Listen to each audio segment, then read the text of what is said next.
Within the dark void of humanity's future in M41, those who serve the Emperor understand there are innumerable horrors beyond the security of its bastion fortress worlds. Alien nightmares, renegades, and worst of all, twisted traitors. This year marks 3 years of Warhammer 40,000 Tacticus, and with it the arrival of those who can best appreciate the moment, the Emperor's children, including LUECIUS, the eternal champion of their god Slaanesh.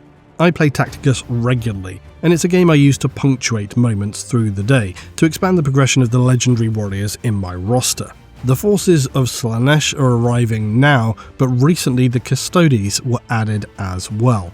The game is not just a simple grind, limited time events are challenging, and the progression is persistent. There's PvE and PvP options, as well as guilds that will expand your gameplay and progression options.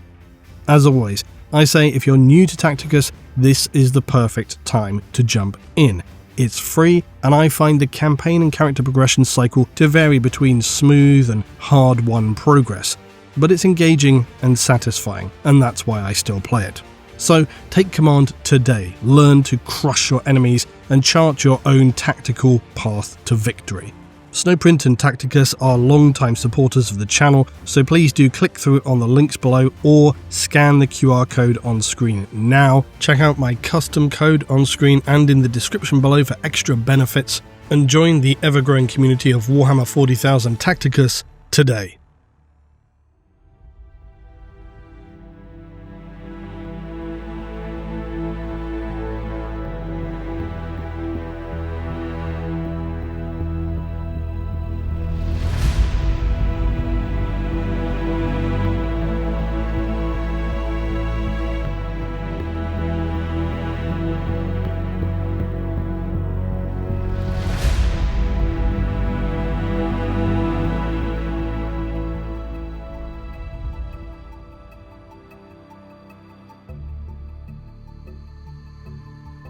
The avatar of all humanity sits forever upon the Golden Throne, a carrying king enmeshed with cables and life-supporting technology of Xenos and ancient human origin.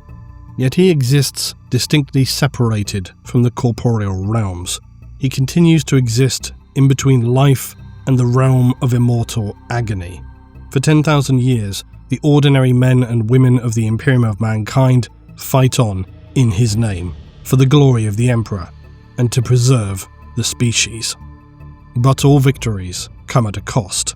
Understanding the scale of necessary human sacrifice in the darkest age of human history is no simple task, for there are no theological discussions to be made here, no talk of ethics and rights. The Imperium demands all must face the abhorrent reality that exists for all humanity in this age. For it is not about heroes, value, or spirit. The reality for those who live in M41 is distilled down to the cold arithmetic of survival. And while the edicts and administration of which will be penned by scribe servitors in ink, those same orders, when executed, are counted in the blood of its soldiers. And while some may question it, as has been quoted before, those who truly understand would realize that ultimately there is no choice to be made at all.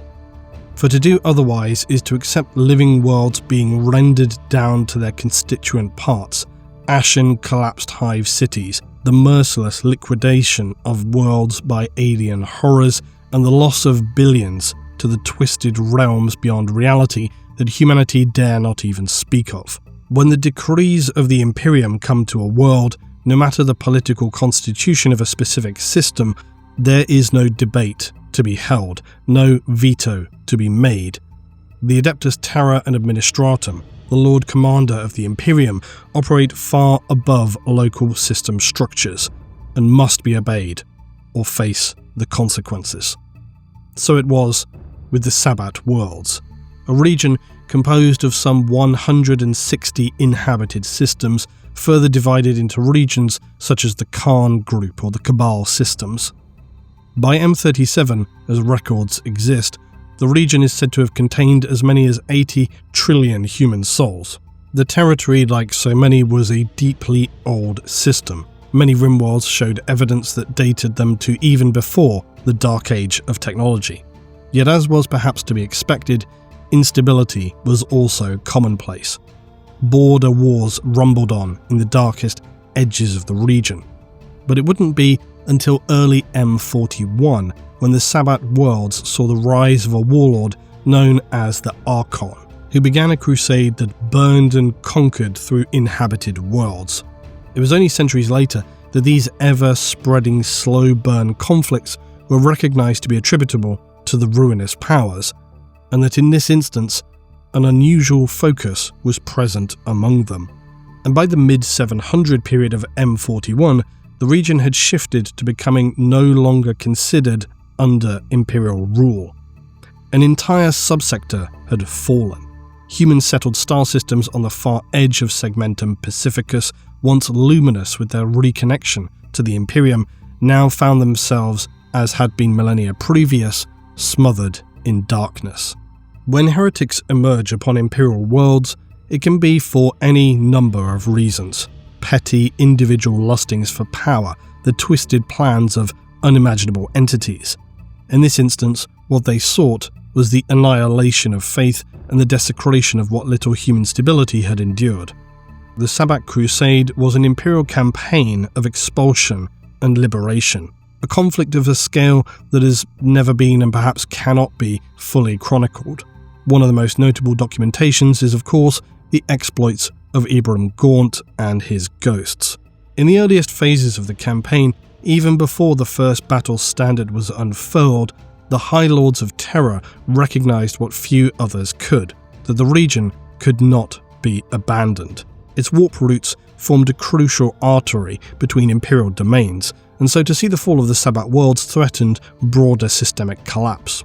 And while that enemy which had emerged would often be referred to as the arch-enemy, sometimes Arcanate or the Sanguinary, in truth, as is seen throughout the galaxy, the breadth of enemies facing those who would hold the line against darkness are so innumerable and unknowable that any title attributed to them is questionable at best. In the case of the Sabbat worlds, what made such interchangeable titles practical was the sheer unity of purpose seen among their number. So while the region itself was named for Saint Sabbat, herself having driven the heretics back some 5 millennia previous, in truth, they had never fully been exorcised from the region, if that were even possible. By the second half of M41 then, the scale of threat had been recognized, and the crusade became this ongoing, defining aspect of the region. The campaign funneled endless millions of Imperial Guard soldiers, regiments from all across the Imperium, some barely heard of, the Vitrian Dragoons, the Rhone Deepers, others whose names would become spoken in legendary tales across Imperial recruitment worlds, the Tanith First, the Royal Volpone. Ultimately, when the Forge world of Urdesh returned to Imperial control, while far from being concluded in a definitive sense, there were many Imperial commanders who considered the bulk of the crusade complete. Yet the region remains so vast, there are those who question if a defining endpoint can ever be practically achieved. There are, though, of course, so many small conflicts which occur that never make the primary archives for documentation in a conflict. Those low-scale battles which see individual sororitas struggle to retain their faith, which see squads of guardsmen run from horrors they are unable to stand against and unwilling to die for. Even battles that leave the Astartes questioning their true purpose. To the master of mankind, humanity is seen as a whole, as continuity.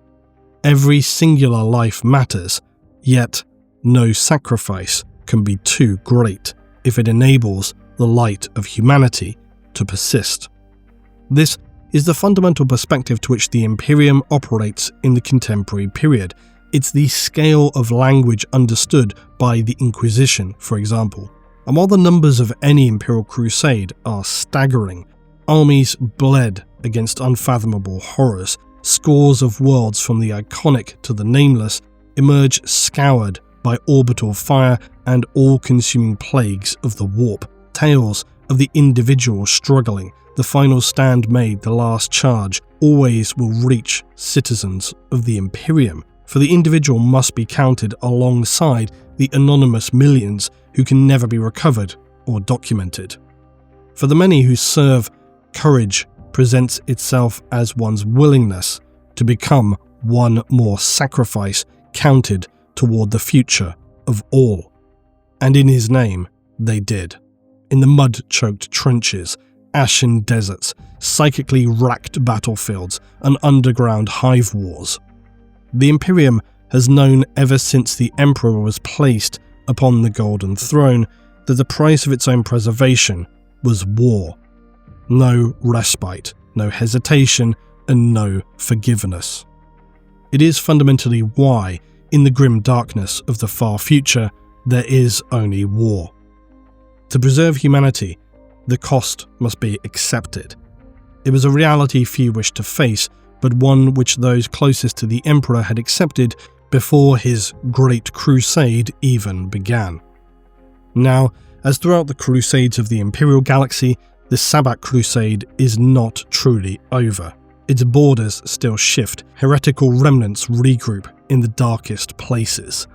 But for those who gave their lives, they may not have spoken of sacrifice in such terms.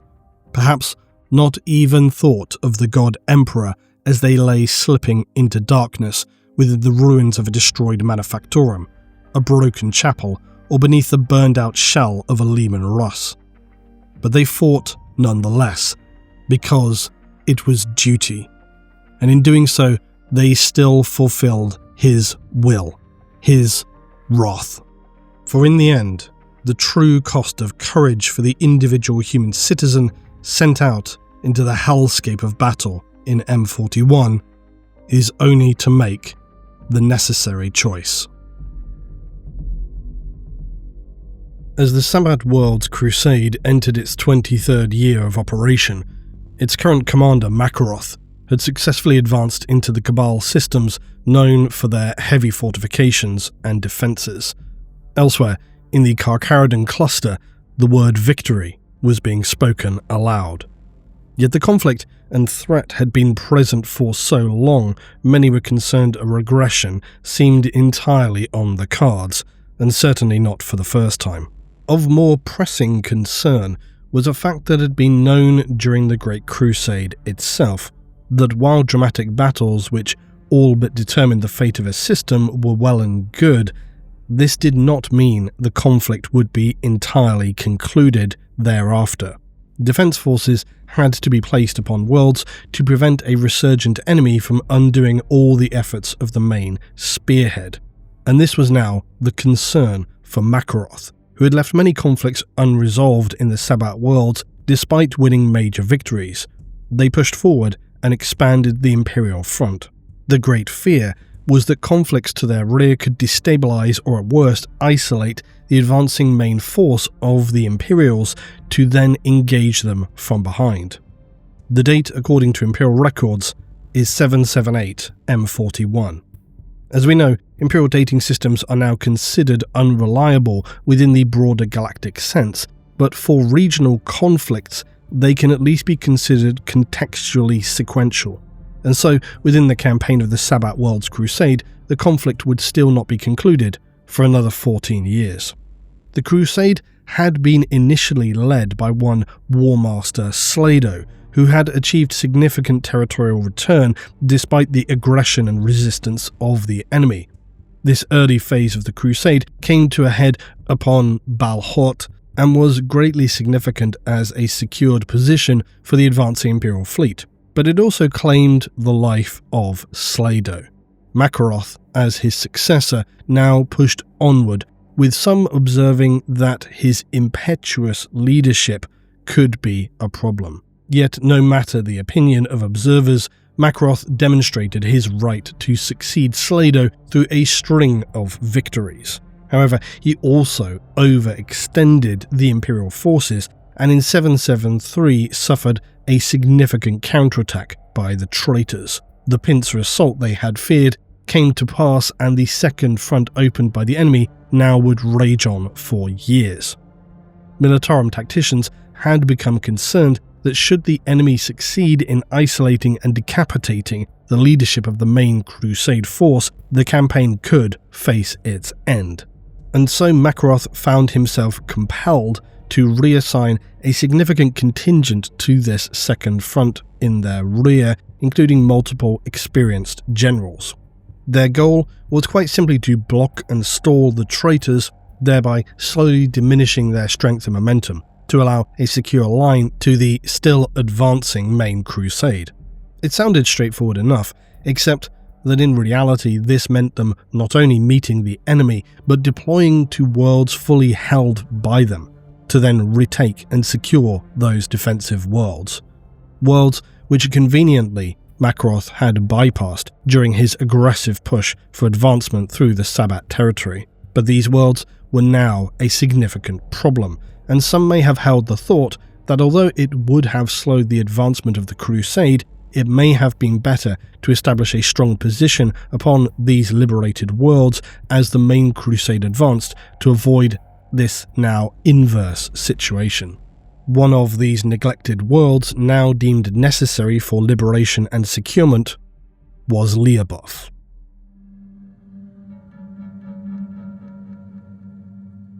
Unlike many of the worlds of the Sabbat region, Lyubov had only become a settled planet since M36, which, while admittedly still constituted over 4,000 years of colonization, was absolutely nothing compared to those worlds settled during what was believed to have been humanity's first colonization from the Sol system before the Dark Age of technology.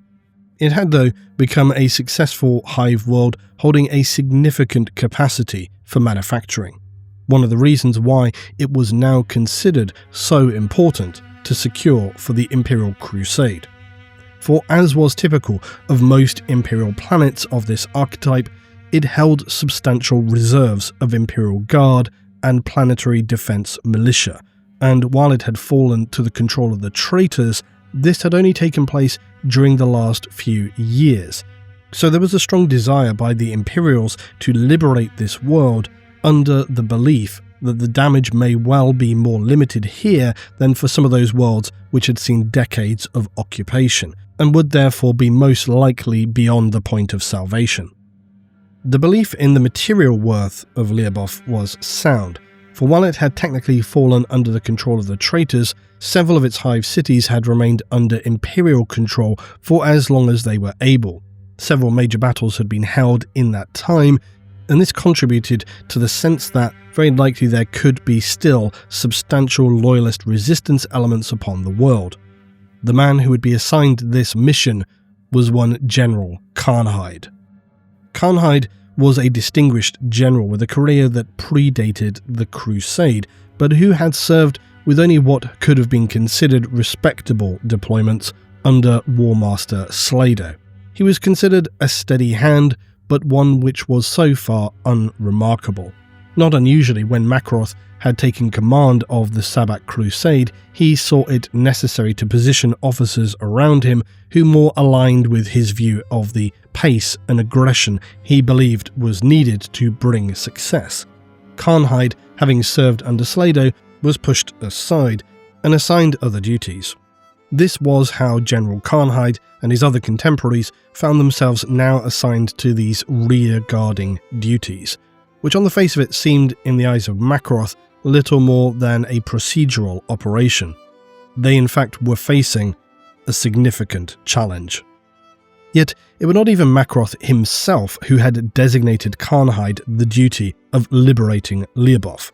That had fallen to Lord Militant Cybon, who was himself already struggling with overstretched operations. He had few officers to therefore delegate to this new objective. Karnhide was certainly not considered a spectacular officer, but neither was he deemed a liability. He simply had not been given many opportunities to really shine through his career, but now he faced the uncomfortable prospect of invading a likely heavily defended traitor world with a hastily requisitioned composite force. Many of those he now commanded had never served alongside one another and may have operated with entirely different battle doctrines previously. Some had not seen frontline service for an extended period, while others were on the edge of collapse and in urgent need of a period for recovery, something Karnhide knew could not be afforded to them. In the past, we've often seen Imperial governors, militarum commanders who, through their own sense of self-importance, ego, delusion, or just wild experience, make absurd or counterproductive choices, thereby dooming those under their command to an almost depressing fool's errand. I think in the case of General Karnhide, Sibon, and even Makaroth, the situation was a little more nuanced. Makaroth, while admittedly not necessarily planning sufficiently to secure those territories to the rear as he was progressing the crusade, just had a different view of how to retake systems for the crusade, and I think it could be easily argued his view of shock and aggression, thereby never allowing the enemy any respite, no time to regroup, recover, or in some instances just prepare defences, was quite legitimate. With that said, there's certainly an argument to be made that such aggressive momentum could be considered reckless, and there was more than a genuine risk that the entire crusade could have collapsed had the traitors managed to break through the poorly defended rear lines of the Imperial Liberation Force. Similarly, with Sibon, from all records, he was a very competent commander and simply had too much on his plate at the time, so his assignment of Karnhide and the forces allowed for that operation were less likely from a lack of care or experience. It was more that Sibon simply had all his other senior officers already committed into situations that they couldn't be extracted from, and his resources were extremely thin. And so, for Karnhide, it seems likely that any conversation between himself and Sibon, I would imagine to have been very sincere and along the lines of something like, "Listen, I know this isn't an optimal situation. I wish I could give you more, but it's all we've got, so good luck." I imagine both Sibon and Karnhide having understanding about the limitations and the practicalities of the situation, and just accepting that for better or worse, this was the reality they faced. It would certainly not be at all uncommon for an Imperial force to be sent to a planet simply as an expendable delaying tactic, a stopgap, and for Karnhide, whether intentional or not, this is likely how the mission was viewed. His chances of a successful victory were very minimal from the outset. What awaited Karnhide's hastily assembled liberation force was a sobering nexus of Imperial fortifications and resources. There were no particularly soft sites where they could gain a foothold upon the planet's surface. Instead, what they faced would be a direct assault situation to the so-called transcontinental nexus. This was a region where the most significant hive cities and its manufacturing concerns were concentrated, and also where now armies of traitors lay. Across the years Lyubov had been isolated, the forces within this zone had been steadily filled from an unending stream of corrupted citizens.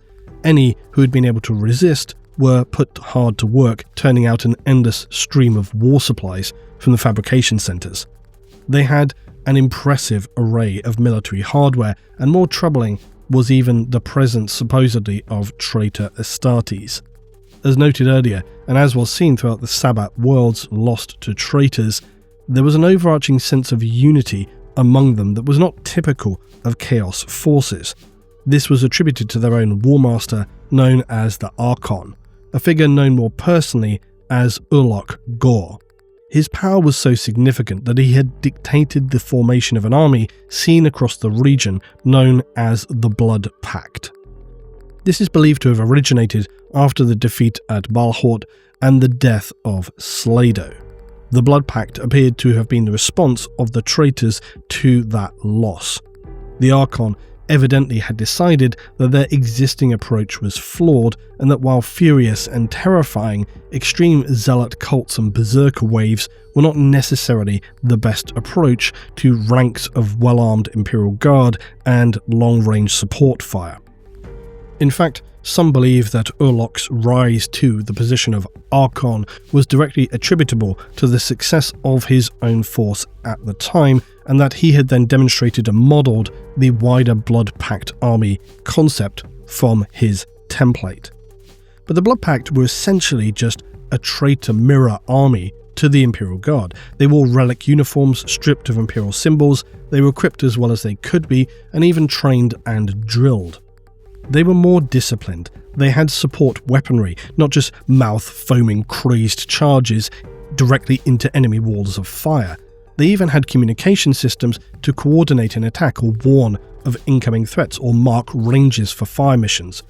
They were a formidable force, and where the Imperial Guard had reliability, stronger training, and sometimes more firepower, the Blood Pact had enough of the base level discipline that they could hold their own, and then whatever shortcomings they may have had was certainly made up for in zealotry and cultish blessings. On Lyubov, the Blood Pact were commanded by one Ariak Eto Gore, and as had been seen elsewhere, the ramshackle militia that were typical of Traitor Guard were not present.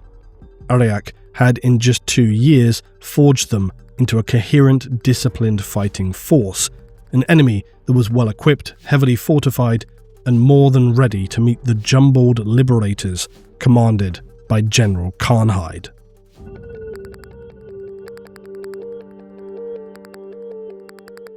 One thing I particularly enjoy about this specific campaign is the descriptions we have of the importance for air supremacy. You all know that one of my biggest complaints about the campaigns and battles of M41 is the sometimes immersion-breaking scale, which comically underestimates by a staggering degree the numbers of individuals required to actually take on something as massive as a planetary invasion, and any losses which may be incurred thereafter. Now, I've talked about this before and even made an entire video about it, which I will link on the screen above you now and in the video notes below. There is, however, though, one more issue which I have often been curious about why it's not mentioned more, and that is, of course, aerial supremacy. In warfare, air supremacy dictates a significant amount about what you can actually achieve.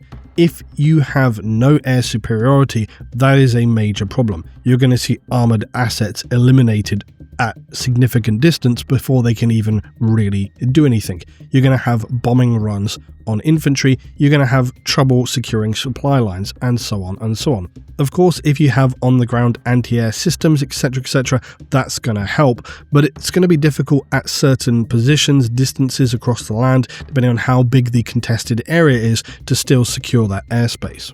And this is something which is really not particularly spoken to very often in 40k. And I think the bottom line is trying to deal in every battle with some kind of real-world equivalent campaign could just be too vast in its detail. And so I think some suspension of disbelief is necessary. It's not preferable, but I guess okay, it's fine. However, often when dealing with those more detailed narrative campaigns or battles in 40k, there can be huge references to the ground forces and barely any to the air support. It's often about more specific targeted support and less about direct efforts to control the skies. Now, there could be, of course, many legitimate reasons why this stuff is not particularly mentioned. For example, orbital firepower may not be spoken to because it might not be available for a force in orbit of a world. And perhaps they just don't have enough aircraft in their specific task force to actually really achieve anything in a practical sense. There could also be other practical reasons as to why air support is not really suitable. Maybe there are assets on the ground which must be secured, and therefore orbital or air combat is just going to make that too risky. If it's an actual invasion of an occupied world, many hive cities will have significant defenses, making them largely immune to heavy bombardment or just able to easily give some kind of response to those craft who would enter their airspace.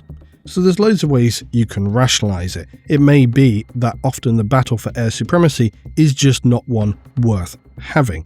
For example, in the Siege of Vrax, the Death Corps deliberately deploy far away from their objective on land so as to avoid the slaughter which would have occurred had they deployed nearer to the citadel itself. So they have to traverse the land, they have to use a lot of logistics to actually get to where they're going to be engaging the enemy. So I think these are the kind of things which are a more reasonable consideration. Nonetheless, there will obviously be times when these factors do not apply and where the battle for air supremacy becomes important. Given the way most Imperial war machines are constructed, aircraft are also not lightweight tools for precision strikes in the Imperium. There is a significant amount designed for close air support. They're well armoured. It makes you imagine aircraft like the legendary A-10, able to actually fly slow at a lower altitude, delivering a hellish strike against ground targets. Enough to consider the Avenger Strike Fighter to be this comparable craft. It's why I've added 2 to my own Imperial Guard force that I've been working on. Anyway, so unusually in this campaign, we see a very appreciated section describing the necessity to consider what air assets the traitor occupiers held. The intelligence contingent who answered to General Karnhide had identified upon Lyubov the enemy holding considerable air assets in the form of interceptor squadrons. These were not held within a singular or static location though, but instead distributed among various land carriers, making it difficult to then destroy them from orbit as they were always moving around. As I noted, this presented them with the uncommonly described scenario that any attempt to drop in troop carriers and armoured assets would very likely result in them taking massive losses because of the air superiority held by the traitors, and any units which did survive to the ground itself would be just subjected to immediate waves of air-to-ground bombardment and likely long-range weaponry as well. So Karnhide discussed with his naval officers about the possibility of bringing their void ships closer into the orbit of the planet, thereby allowing more accurate targeting of these land carriers. This, though, was discounted because it did not resolve the issue of the enemy having their anti-orbital batteries. This is another typical defense feature for Imperial Hive installations. However, the naval officers well understood that something had to be done, and that if they were unable to present an acceptable solution, it's likely that Karnhide would make that decision for himself. The majority, therefore, preferred not to risk their most valuable assets on such a gamble. So the plan presented would deploy fighter squadrons in advance of troop deployment, in an attempt to negate the damage inflicted by their enemy counterparts as much as possible. The deploying ground assets would still face engagement from ground batteries as well, but there were few good options.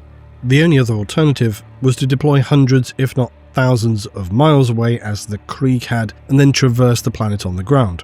This option was also unpalatable because they would likely still face long-distance engagement and bombers striking them with little ability to counter this, not to mention the fact that, unlike a typical siege campaign that would be carefully calculated and arrive with, if not all, then most of the material required for such a logistical-based assault, Karnhide had none of this. So the only feasible plan was a fast and likely bloody deployment. It was hardly a masterpiece of strategic planning, get everybody on the ground as fast as possible and hope you have enough to still continue the fight, but it was all they really had as an option. Still, the pilots themselves seemed to relish in the opportunity for a high-intensity air assault, so at least morale had not been dampened by the prospect. The air campaign for Lyubov began with 8 waves of fighters, mostly Imperial Thunderbolts, and that number constituted some 30,000 fighter aircraft, and as they descended from orbit to the planet's atmosphere, they would be met by a counter-engagement of what was estimated to be some 45,000 traitor aircraft. In total, the Imperial aircraft available were recorded at some 63,000, with the traitors having resources amounting to some 140,000. The ensuing air battle was nothing less than apocalyptic. It saw some of the most intense battles in the air ever being fought on the first and third days of the air engagement. And as the conflict dragged into a second week of unending air assault, one battle was said to have lasted for 9 hours before one side were forced to pull away. As the intensity of the assault reached its peak toward the end of now the second week, a significant air battle took place directly west of the main hive city itself. But with each battle, the traitors were being bled. They may have had the numbers, but they did not have the discipline and the ability. And so by this conclusion of the second week, the enemy were estimated to have lost a third of their air strength. With the skies now under a reasonable level of control, a ground deployment could be attempted. But preparations continued to be strained. During the time of this air assault, the Militarum had expressed their concern that even if they achieved air supremacy, they were still going to take significant losses. Karnheid had spent an inordinate amount of time mediating between the concerns and requests of the Navy and those of his own Militarum forces, a matter only made worse by the fact that his composite guard force had individual ideas of their own about the best ways in which to proceed. The air war had been largely successful. They were able to control the airspace, but the enemy were not completely eliminated. They had been simply diminished to a point that would allow something of an acceptable landing in terms of losses. Yet now, the Militarum forces were raising concerns that it was entirely evident that what was about to occur would make for still a hellish deployment operation. And that wasn't an unreasonable concern, because while they saw some success with it, the extended air conflict had given the enemy ground forces more than enough time to prepare for what was inevitably soon arriving. Had they been in a position to, on day one, engage the air forces while simultaneously deploying land assets behind, say, a convenient land obstacle to deny line of sight to the defenders, that might have been a more acceptable scenario. As it was, they were now facing a deployment that would still undoubtedly see heavy losses, and some were raising to Karnheid the fact that in this scenario, how could they then hope to progress forward and actually achieve their objective after the fact, given the weight of defences and enemy that were waiting for them? It wasn't unreasonable, and Karnheid knew this. So he turned to his greatest asset, his skill in negotiation. For this campaign, Karnheid had been assigned a contingent of Mechanicus assets. However, as was very typical, the Mechanicus tech priests were being quite Mechanicus-y. Yet given the situation they were currently facing, he had no option other than to present them with a proposal. The Militarum and the Navy were bad enough to cooperate on a plan, but convincing the Mechanicus of Mars to commit their holy assets to a less than favourable situation was an entirely different challenge. Yet, it was a typical discussion for the Militarum. Few of the Imperium's greatest assets enjoyed submitting to the orders of others, be that Astartes, Mechanicus or Sororitas. As it was, the Mechanicus were compelled to cooperate whether they liked it or not, because they had agreed to participate while War Master Slado was still alive, and so, as difficult as they could be, enough grease would get the wheel to turn. But this mission they now found themselves assigned to was decidedly unfavourable. The Mechanicus were, for want of a better description, sulking at having been assigned to this less visible task. They wanted glory for their battle machines. They wanted to be deployed in the greatest battles of the Crusade. They needed to see the names of their god machines recorded for all eternity and the glory of the Omnissiah.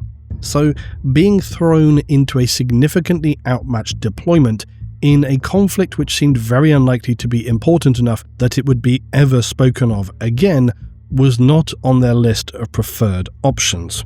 Yet, here they were. And Karnheid understood their involvement to be, essentially, critical.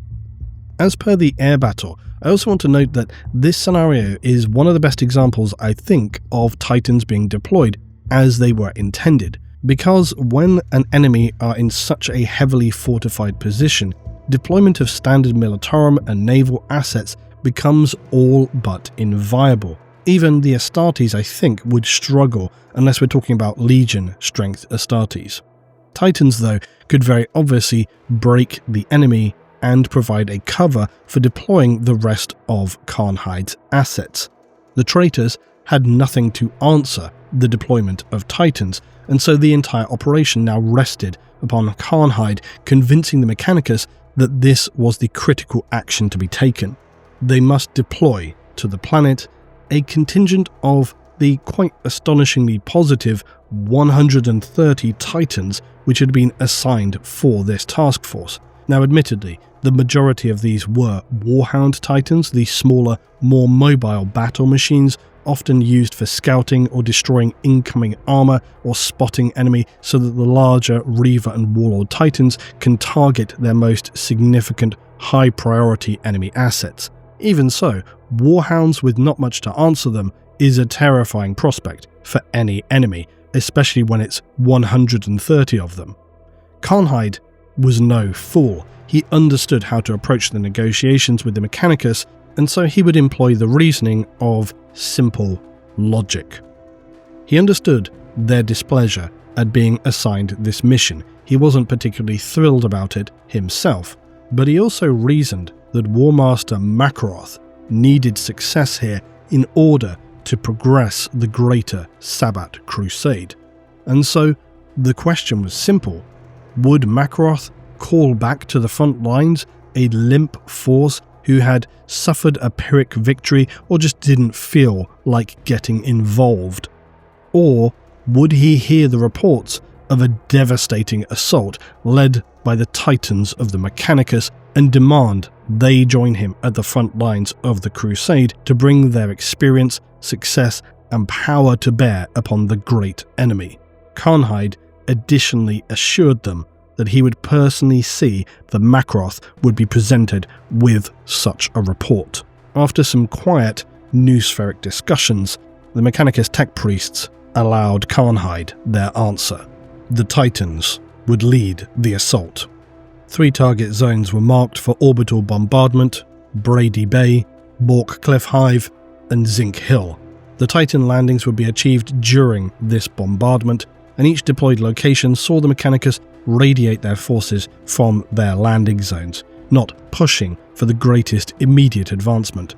They staked their claim and awaited the Militarum deployment. With the Titan deployment a success, now the assorted Militarum assets prepared to mobilize. This constituted a mix of infantry, armor, and mechanized units, but 2.6 million troops were among the first wave, which is a refreshingly plausible figure for an Imperial orbital deployment attempting to break into a dug-in enemy backed by the strength of multiple hive cities. This vast force of infantry would support the Titans already deployed, while a 4th contingent moved on to Kazan Hive, to where they would meet shockingly slim resistance at first. They stormed through the inner towers of the Hive and took fast control of the Hive city's automatic defences. And despite being the 2nd largest Hive city on Lyubov, it fell swiftly and with minimal losses, something that would prove highly beneficial when later the world required restoration as an Imperial planet, and it was perhaps attributable to those cities who had held out so strongly during the occupation and had been not significantly reduced by the traitors.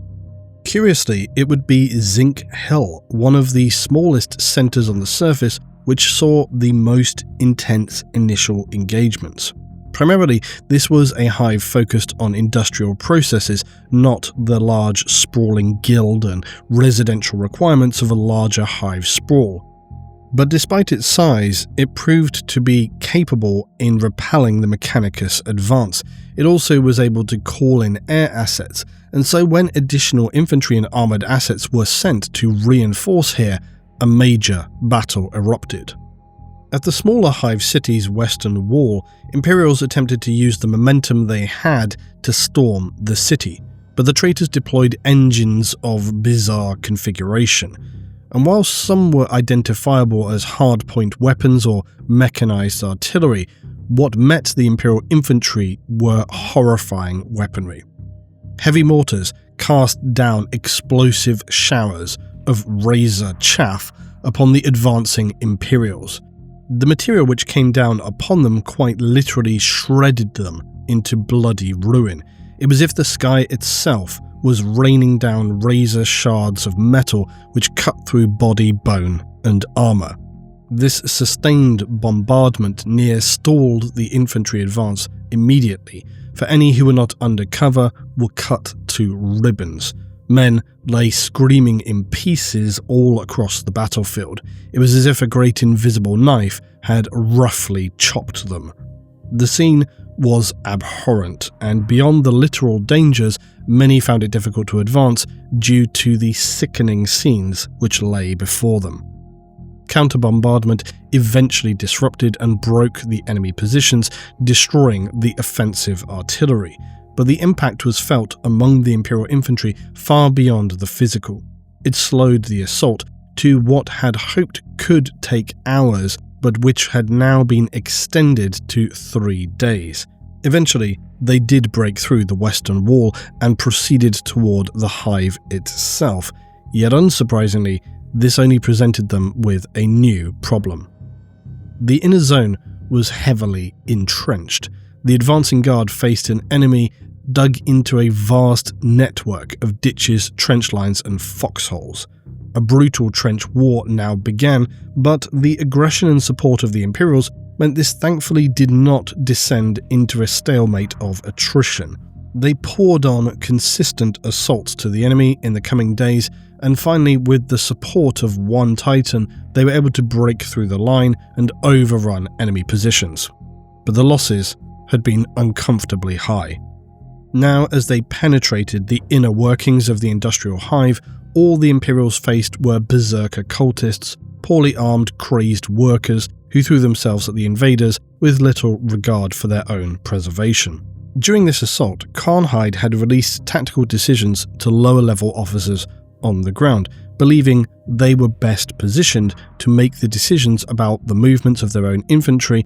Plus, he didn't necessarily know how some of his units best operated. He hadn't had the time to get to grips with that yet, and so he essentially allowed the officers on the ground to make the decisions rather than taking an overall command perspective. Now, inside the Hive City, as this had become an operation of clearance within the tight and claustrophobic conditions, only those within the Hive structure were really qualified to read the situation and give orders, so his commands in this situation were fairly applicable. The enemy who remained were also easily cut down, losses were few, save for a few lucky cultists who would overrun squads of infantry who likely only had themselves to blame for their demise.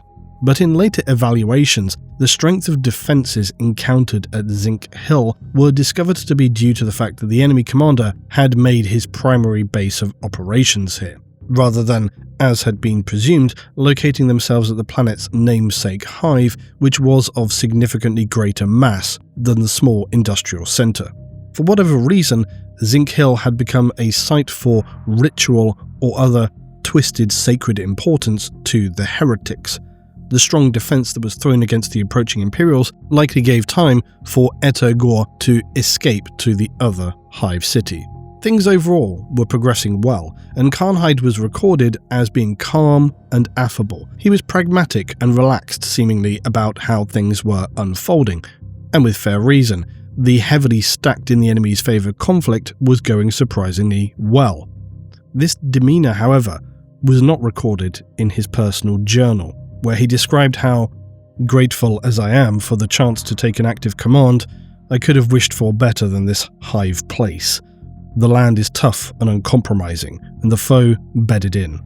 There is no time for thorough work to be done by intelligences, such is the pressure set upon my shoulders by the Lord Militant, and I am given an army to use that, while large, is far from codified and honed. I have not had time to get the wear of it, or to understand its particular traits. Review, all day and night, just to scan and learn the merits of the men I have at my disposal. As the attack itself took place, his tone in the recorded notes became darker still, with Karnheid describing the argumentation between Militarum and Navy, the sour visages of the Mechanicus. The plans which ultimately unfolded appeared to be more successful than he himself believed them to be in his journaled notes. Yet his tone was grim, describing how men will burn and die, that I can see. Men will burn and die here, as much as on any field of war. In the official descriptions of the campaign, Karnheid's mood was said to have been elevated by the agreement from the Mechanicus and their subsequent successful deployment. His own journal, again, tells of a different mood. He describes how the Titans are achieving good work, and that their image transmissions demonstrate the wrath of Mars and the fortresses beginning to burn. But he also notes how he has stood at the foot of these giants, and then to see them as specks of dust on a tactical display allows him to realize that the weight and scale of defenses before them is significantly troubling. He describes them as being something that nothing may shake apart, not even a god. Karnheid is far from hopeful to their overall success even now, and despite the progress being made. But most revealing of all is his description that he was given an army of pieces and expected to make it whole. And this allows us some sense of his own perspective, for within that concept he discovers a ray of light which he will use in the direction of the forces in this campaign. Karnheid describes how better pieces that work, rather than a whole that does not. And evidently, this would be his philosophy for the continuing campaign. With control of the air and significant ground assets deployed, all that remained was for the forces of the Imperials to progress and eradicate the traitors. The southern region of the Nexus, which included Zinc Hill, was now secured or being pacified, along with Sprad and Bulk Cliff Hive. Essentially, the core deployment region was in the hands of the Imperials. All they had to tackle now was the imposing scale of the primary Hive city, Lyubov. The prospect of assaulting any Hive city is no small undertaking. They all will have some level of fortification around the base structure, and should it be a world of any worth at all, this will be bolstered by militia, garrisoned forces, and formidable ranged emplacements. Lyubov was already this, but had now been additionally reinforced, so what faced the Imperials was less a Hive city with substantial defences, it was a veritable fortress. To the west, there were also two smaller Hive cities comparable in size to Zinc Hill or Sprad Hive. They were lesser, but still had to be acknowledged, for they remained in the possession of the enemy, and their purpose was to provide power to the main Hive structure. As was seen at Zinc Hill, the fortifications extended beyond a defensive wall, and the area around the Hive city itself featured just about every resistant feature possible, from trenches, minefields, prepared positions, and deceiving kill zones. There was no question that the assault upon the main Hive would be an extreme struggle, on a scale many times more deadly than had already been seen at the painful Zinc Hill engagement. Between himself and his officers, Karnheid was torn between a plan of action. Some would call it even a dithering hesitation. A direct assault would be costly, but if they held their composure, likely effective. An encircling move to the east could be a smart, deadly move to avoid the worst of the enemy defences, but it relied on moving the significant mass of his forces, not to mention the fact that the enemy would see them doing so, and likely reposition long-range hardware. So rather than make an authoritative decision, Karnheid again elected to allow the officers under his command to effectively lean into their preferred methods of battle. One would choose to encircle, several would assault, one who had argued for a siege approach would stay in reserve. I think it would have been easy to suggest that Karnheid was taking an almost backseat approach to the engagement of the Hive City, were it not for the fact that he himself would be participating in the group leading the direct assault upon the Hive City, the most dangerous of all the planned engagements. Which is something that I think clearly admonishes him of any suggestion toward dereliction of duty or a lack of willingness to participate in the unfolding situation. A fifth force would sever all communications and other links to the city from the exterior Hive cities, while the final force would assault the smaller hives which delivered that power to Lyubov. The Mechanicus would again lend their titans to this immense final assault, and the naval air assets would strike at the power centres along the coastline, as well as generally controlling airspace to prevent the enemy from deploying its presumably still formidable air assets. The first engagements began 2 weeks later, and saw fast mechanised Imperial armies targeting the smaller power centres far to the west of Lyubov Hive. The cable links were destroyed with ease by the 5th Army, and by the time they reached the Hive cities to the west themselves, the Navy had reduced their coastal power farms to burning craters. The assault upon those Hive cities themselves encountered significant resistance. The Blood Pact were here, and they would make the Imperials pay a high price for every inch of ground ceded to the enemy. Elsewhere, to the northeast, the 4th Army that had been encircling the Hive under Commander Doshen came up against a massive armoured force of the traitors, and a large-scale armour battle was initiated. The forces of Karnhide were making steady progress to the southwest, digging through and steadily clearing the blocked defences ahead of them, using again Titans as solid support. Their successful use had already been seen at Zinc Hill, and that was now replicated. But Karnhide began to hear troubling reports. The engagement against the smaller power station hives had ground to a halt. They were taking heavy losses, and soon the same news came from the 4th, engaged in that brutal battle of heavy armour to the northeast. The skies there had turned black with the burning wrecks of tanks, Imperial and traitor alike, all now called for aid and reinforcement. Karnhide denied them both. Truly, Karnhide, it seems, had allowed his officers to deploy their own plans, as they were not without merit, but also he possibly was unsure about which action could be the most successful in this scenario, and so allowed multiple options to play out to effectively cover his bases. Now that they were struggling, the idea of splitting his remaining force seemed entirely unpalatable, and would surely only then doom their own force to a very reduced chance of survival and success. So he couldn't spare the 1st and 2nd armies, who were standing in reserve, for his entire spearhead depended on them being able to reinforce his own assault that would very likely soon take massive casualties to reach the Hive City. Despite their struggles, he trusted his own officers to do the best they could and make the most of what was, after all, their own plans. This turned out to be evidently true. The 5th and 6th armies to the west, within the coming 24 hours, managed to pull together and turn away the enemy. They followed up by even driving the enemy kilometres back toward the power centre cities themselves, and what followed thereafter was all but a collapse in enemy resistance. They had taken massive losses, but they prevailed through sheer grit and willpower. On hearing this news, Doshen in the northeast concentrated in on his efforts. He refused to go down and restructured the line of attack for his armour and titans, and using light armour and specific anti-tank units in combination, encircled the enemy. The battle which ensued turned day to night, as the sky itself turned the colour of blackened ash and smoke.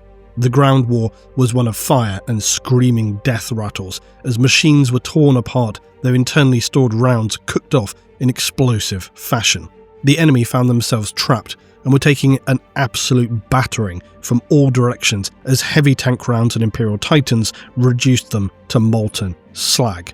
Soon after, they were in a full panicked retreat. They broke out and attempted to flee, but were reduced further by the anti-tank units pursuing them. The survivors scattered into 2 retreating large units. They moved fast toward the safety of the Hive City. One group found themselves in between the pursuing armour of Doshen and another group of Warhound Titans. They were quickly annihilated under the pressure of fire. The remainder made a show of engaging the light support battalions that had now reformed and were moving toward the hive, but the traitors were easily dismissed, and what little remained fled in any direction, their morale utterly broken. Karnheid felt emboldened. Both forces that had been struggling had, upon hearing the news that no support was available, realised they had to dig in and fight or be absolutely eradicated themselves at the hands of the traitors. Again, Karnheid's instinct and rationalisation here is somewhat questionable, but it had proved successful. And now, with Doshen's armour reformed and approaching the hive, they were left the simple task of picking off lone and wounded enemy at range as they approached the final engagement. Karnheid was also ready to begin the defining major assault. The hive city of Lyubov was an imposing and intimidating structure. It was dark and rose up like a cliff from the ashen ground.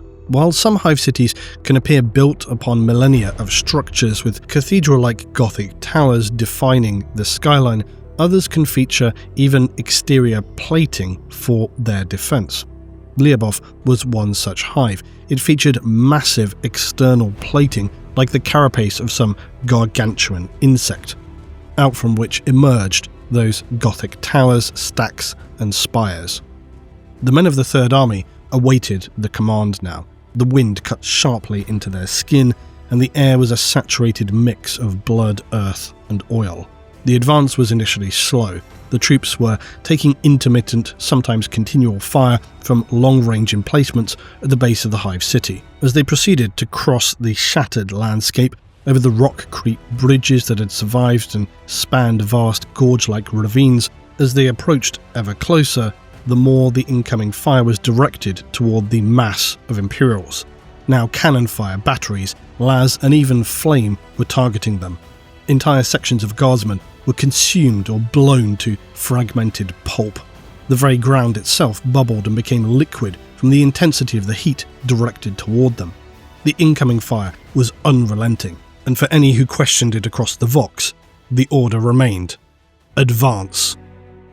Yet the sheer wall of fire gave even some veteran commissars pause, for only death awaited them. Yet death was here, now, and all around them.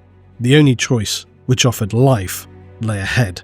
And so they marched forward, the losses mounting every second. Finally, they were in a distance that could allow them a quicker pace, and then a charge. An innumerable mass of human form, a tsunami of men thrown against the wall of traitor fire. The scale of loss was incomprehensible. Yet, as has forever been true, the sledgehammer of the Imperium would prevail. The Imperial Guard wins not by elite specialists, Dark Age archaeotech, or superhuman warriors. It wins through the sheer volume of humans with the courage to understand the value of their individual lives. Karnheid's army reached the hive city. And what unfolded thereafter was considerably preferable for the survivors, for they entered into urban warfare. The guardsmen who had reached this point could easily excel in such engagements. The Imperials cleared the traitors block by block. They secured territory methodically. The enemy were disciplined and well positioned themselves, but by now the Guard were ready for victory. Karnheid called in the reinforcements. His decision to hold back the Second Army was now proven the correct call, as his Third Army had understandably taken massive losses, but this was the price required to reach the city. Now, the untouched, fully prepared Second Army poured in across the initial foothold to relieve those who had suffered. The traitors were shattered, unable to stand against this new tide of highly focused guardsmen who had all too keenly seen the cost required to reach this point. They were enraged. The battle here was recorded as having lasted for close to 80 hours. Roughly halfway through that period, news had reached Karnheid that Doshen's armoured force to the northeast had also breached the hive perimeter on their side and was progressing inward. It was welcome news, but the fighting still remained intense. The traitors of the Blood Pact were not some mindless cultist rabble. They held their positions, they did not break easily, and many of their positions were well prepared, not to mention the significant number of traps and other random devices that had been hidden throughout the urban sprawl. They were slowly taking a higher than acceptable toll of lives.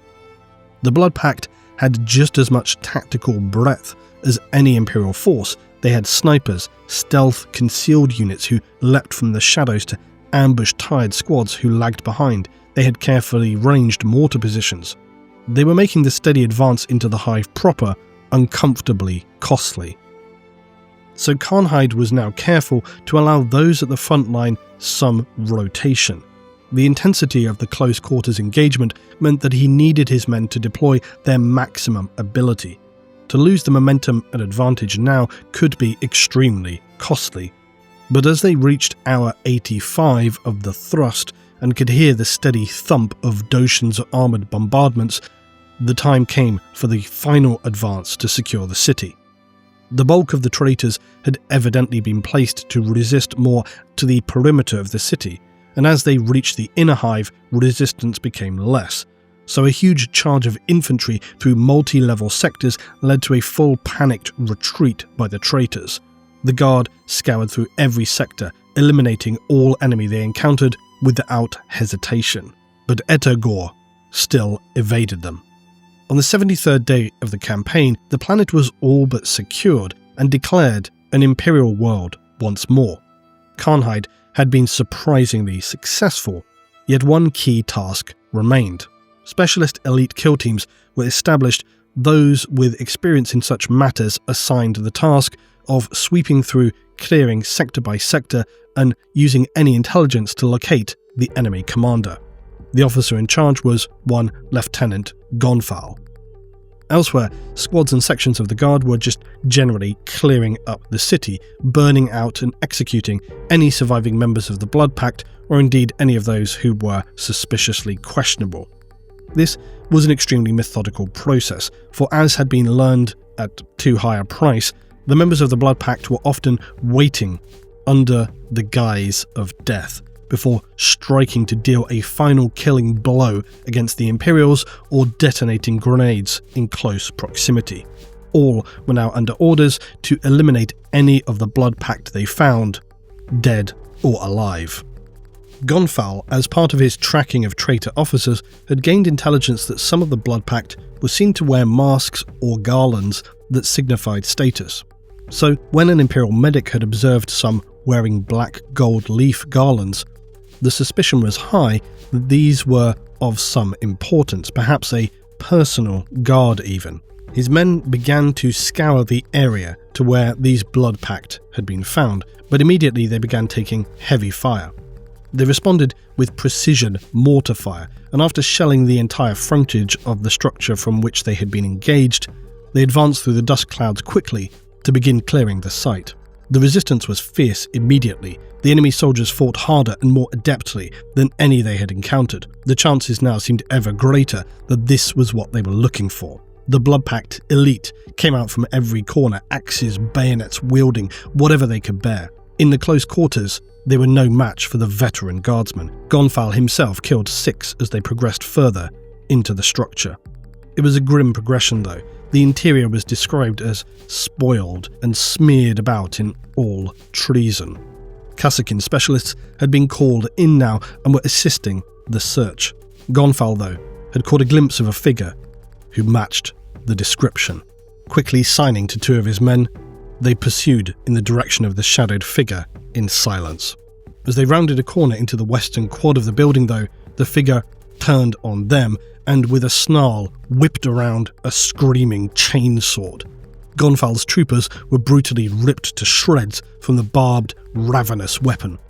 Gonfal, in that moment, raised his weapon, a single charge left in the power pack, and unloaded it into the face of Etagor. The traitor commander lay dead, and despite his close proximity, the shot had not landed from the weapon of Gonfal. A single Kassakin marksman lowered his rifle. The shot had been clean, the target down. No matter, though, who delivered the final blow, the conflict was now fully over. Khanhide had achieved a significant victory for the Sabbat Crusade and for Makaroth. Glory undoubtedly awaited them. Except that 18 months later, Khanhide was found dead. A single shot to the head, pistol still in his hand. Despite the victory achieved and the costs laid out, commanders of the Crusade did not view Khanhide's approach here with glorious praise. In fact, very much the opposite. When review of the action had taken place and the decisions made, doubts were being vocally cast as to his character and his ability to remain a general with the strength to command. Although the goals set out were achieved, he was accused of having wavered too long, having dithered and not delivered the objective strength of orders required. Even Sibon had personally berated him for allowing units under his command to effectively do whatever they wished. All of which was true, yet his orders had been to allow them to choose how they best felt they could apply themselves. Still, it is reasonable to understand how those outside looking in could have seen this as him not having suitably applied himself to the situation, and on a different world and different enemy, the results could have been catastrophic, to be sure. He took the criticism very personally, and having achieved victory in his only campaign under challenging circumstances from which victory was far from assured, Khanhide ultimately chose a singular action that perhaps aimed to prove he had no issues with strong actions or any lack of conviction. No records exist of how his personal choice was reflected upon by his superiors, but one might hope that it counted in a small way toward restoring the historical verdict of his character. More than likely, though, this was not the case, and of those such as Sibon or Makaroth, it likely enabled them only to further rationalize that Khanhide was not suited for command. Though his career ended in disgrace, Khanhide understood the cost of courage. He made the sacrifice others may have been unwilling to make and understood what had to be done.